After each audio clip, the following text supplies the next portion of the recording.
നമസ്കാരം. Anil Perunna dream zone ചാനലിൻ്റെ പുതിയൊരു വീഡിയോയിലേക്ക് പ്രിയമുള്ള പ്രേക്ഷകർക്കെല്ലാം ഹൃദ്യമായ സ്വാഗതം. ഡ്രീം ഫുൾഫില്ലിംഗ് ജീവിതത്തിലെ പ്രായോഗികമായ ഓരോ കാര്യങ്ങളിലായി എപ്രകാരം നടപ്പിലാക്കാം എന്നുള്ളതിൻ്റെ സ്റ്റെപ്പുകളാണ് ഇനി പറയാൻ പോകുന്നത്. നമ്മൾ ആദ്യമായിട്ട് വിദ്യാഭ്യാസ പഠന സംബന്ധമായ കാര്യങ്ങളിൽ ഡ്രീം ഫുൾഫില്ലിംഗ് സ്റ്റെപ്പുകൾ, ഡ്രീം ഫുൾഫില്ലിങ്ങിന് വേണ്ടി നമ്മൾ പരിശീലിച്ചതായ പ്രാക്ടീസുകൾ എത്രത്തോളം ഫലപ്രദമായി എങ്ങനെ നടപ്പിലാക്കാം എന്നുള്ളതിൻ്റെ ഒരു വിശദീകരണമാണ് ഇനി അങ്ങോട്ടുള്ള വീഡിയോകളിൽ പറയുന്നത്. മൈൻഡ് പവർ ആണ് ഇതിൻ്റെ എല്ലാം ഉറവിടമെന്ന് ആദ്യ ക്ലാസ്സുകളിൽ പറയുകയുണ്ടായി.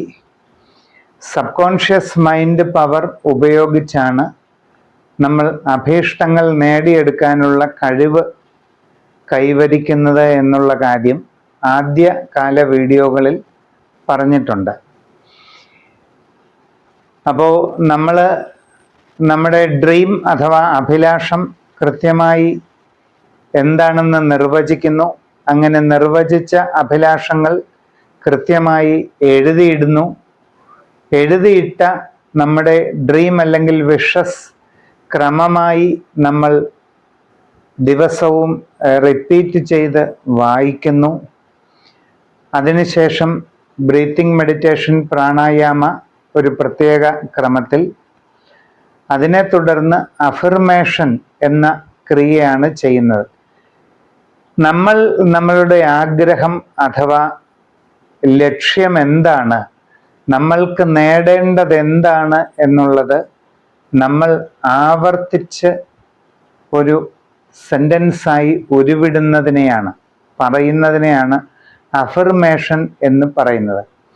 ആവർത്തിച്ചുള്ള പറയൽ, ആവർത്തിച്ചുള്ള ഉരുവിടൽ, നമ്മൾക്ക് എന്താണ് വേണ്ടത് എന്ന് റിപ്പീറ്റായിട്ട് നമ്മളുടെ മനസ്സിൽ റിപ്പീറ്റ് ചെയ്ത് പറയുകയാണ്. അത് നമ്മൾ കുറച്ച് ഉറക്കെ ഉച്ചരിച്ച് മുമ്പോട്ട് പോകുന്നു. അതാണ് അഫർമേഷൻ. ഈ അഫർമേഷൻ കഴിഞ്ഞാൽ പിന്നീട് വിഷ്വലൈസേഷൻ എന്നുള്ളതാണ് പറഞ്ഞത്. അപ്പം അഫർമേഷനും തുടർന്ന് വിഷ്വലൈസേഷനും കഴിഞ്ഞാൽ നമ്മൾ ഏത് സബ്ജക്റ്റാണോ നേടാൻ ആഗ്രഹിക്കുന്നത്, ഏത് സബ്ജക്റ്റിലാണോ നമ്മൾക്ക് ഡ്രീം ഫുൾഫില്ലിംഗ് നടപ്പിലാക്കേണ്ടത്, ആ സബ്ജക്റ്റിൽ ഈ സ്റ്റെപ്പുകൾ ഓരോന്നായിട്ട് പ്രാവർത്തികമാക്കുകയാണ് ചെയ്യുന്നത്. അപ്പം ആ സബ്ജക്റ്റിലേക്ക് വരുമ്പോൾ അഫർമേഷനും അതോടൊപ്പം വിഷ്വലൈസേഷനും പ്രത്യേകമായ പ്രാധാന്യത്തോടു കൂടി പറയുകയാണ്. നമ്മൾ വിദ്യാഭ്യാസ മേഖലയിൽ അഥവാ പഠനരംഗത്ത് എങ്ങനെ ഡ്രീം ഫുൾഫില്ലിംഗ് പ്രാക്ടീസ് നടപ്പിലാക്കാമെന്നാണ് പറയുന്നത്. അവിടെ അഫർമേഷൻ എന്താണ് പ്രാധാന്യമെന്ന് പറയാം. എനിക്ക് വേണ്ടത് എന്താണോ അത് എന്ന് തുടങ്ങുന്ന ഒരു വാചകത്തിലൂടെ നമ്മളുടെ പഠന ലക്ഷ്യം എന്താണെന്ന് ഉറച്ചുച്ചരിക്കണം. നമ്മളോട് തന്നെ പറയുക, സ്വയം ആത്മഗതമായിട്ട് സ്ഫുടമായിട്ട് ക്ലിയറായിട്ട് പറയുക. അപ്പോൾ നമ്മളുടെ ലക്ഷ്യം അഥവാ നമ്മളുടെ ആഗ്രഹം നമ്മളുടെ ബോധ മനസ്സിൽ, ബാഹ്യ മനസ്സിൽ ക്ലിയറായിട്ട് പതിയുന്നതിന് വേണ്ടിയിട്ടാണ് അഫർമേഷൻ ഉപയോഗിക്കുന്നത്. നമ്മളുടെ ആഗ്രഹം എന്താണെന്ന് നമ്മളുടെ മനസ്സ് തന്നെ വളരെ ഡീപ്പ് ലെവലിൽ ഒന്ന് മനസ്സിലാക്കട്ടെ, ഗ്രഹിക്കട്ടെ. നമ്മളുടെ ലക്ഷ്യം എന്താണെന്ന് നമ്മുടെ ബാഹ്യ മനസ്സ് തന്നെ നിരന്തരം ഓർത്തിരിക്കട്ടെ.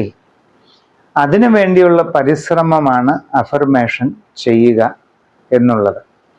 അത് കുറച്ച് ദിവസം തുടർച്ചയായിട്ട് പ്രാക്ടീസ് ചെയ്താൽ അതോടുകൂടി നമ്മളുടെ ആ പറയുന്ന വാചകം, അതിലുള്ള കാര്യം മനസ്സിൽ പൂർണ്ണമായിട്ട് ഉറയ്ക്കുകയാണ്.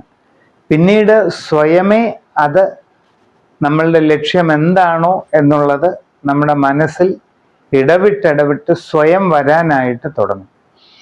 ആ ഒരു സ്റ്റേജ് എത്തിക്കഴിഞ്ഞാലാണ് വിഷ്വലൈസേഷൻ അഥവാ ഇമാജിനേഷൻ വരുന്നത്. നമ്മൾ ആഗ്രഹിക്കുന്നത് എന്താണ് എന്നുള്ളത് നമ്മൾ ഭാവനയിൽ കാണുകയാണ്. അഫർമേഷനും ഇമാജിനേഷനും തമ്മിലുള്ള വ്യത്യാസം വളരെ പ്രധാനമാണ്. അഫർമേഷനിൽ നമ്മളൊരു ലാംഗ്വേജ് ഉപയോഗിക്കുന്നുണ്ട്. നിങ്ങൾക്ക് ഇംഗ്ലീഷിലോ മലയാളത്തിലോ മറ്റേതെങ്കിലും ഭാഷയിലോ നിങ്ങളുടെ വിഷ് അഥവാ ഡ്രീം എന്താണെന്നുള്ളത് സ്വയം അഫർമേറ്റ് ചെയ്യാം. നിങ്ങളോട് തന്നെ ആവർത്തിച്ചു പറയാം. നിങ്ങൾക്ക് ഏറ്റവും ഗ്രാഹ്യമുള്ളതും ഏറ്റവും സുഗമമായതുമായ ഭാഷ ഏതാണോ ആ ഭാഷയിൽ മനോഹരമായ ഒരു വാചകം ക്രിയേറ്റ് ചെയ്ത് അത് നിങ്ങളോട് തന്നെ ആവർത്തിച്ചു പറയാം. അതാണ് അഫർമേഷൻ. അവിടെ ഒരു ഭാഷ ആവശ്യമാണ്, വാചക ഘടന ആവശ്യമാണ്. ഇത് രണ്ടും പ്രവേശിക്കുന്നത് ബാഹ്യ മനസ്സിലേക്കാണ്. External mind needs a language എന്നുള്ളത് വളരെ പ്രധാനമാണ്. നമ്മുടെ ബാഹ്യ മനസ്സിന് ഒരു ഭാഷ ആവശ്യമാണ്. വ്യക്തമായ ഒരു വാചക ഘടനയോടുകൂടിയ ഭാഷാ പ്രയോഗം അവിടെ ആവശ്യമാണ്. നെക്സ്റ്റ് എന്താണ്? വിഷ്വലൈസേഷൻ. വിഷ്വലൈസേഷനിൽ നമ്മൾ ഒരു വാചകവും പറയുന്നതേയില്ല, നമ്മൾ ഒന്നും പറയുന്നില്ല.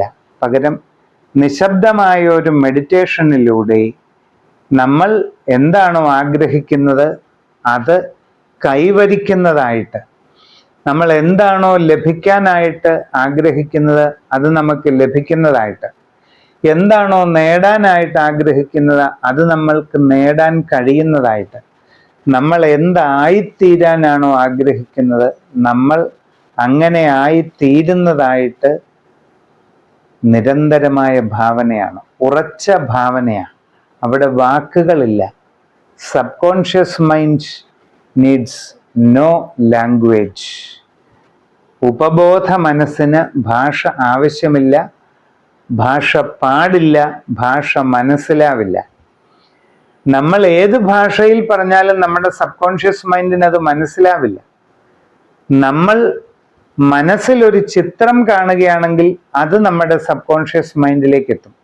നമ്മളൊരു ഭാവന എന്തെങ്കിലും ചെയ്താൽ ആ ഭാവന ചെയ്യപ്പെടുന്ന കാര്യം എന്താണോ അത് അതേ രൂപത്തിൽ സബ് കോൺഷ്യസ് മൈൻഡിലെത്തും.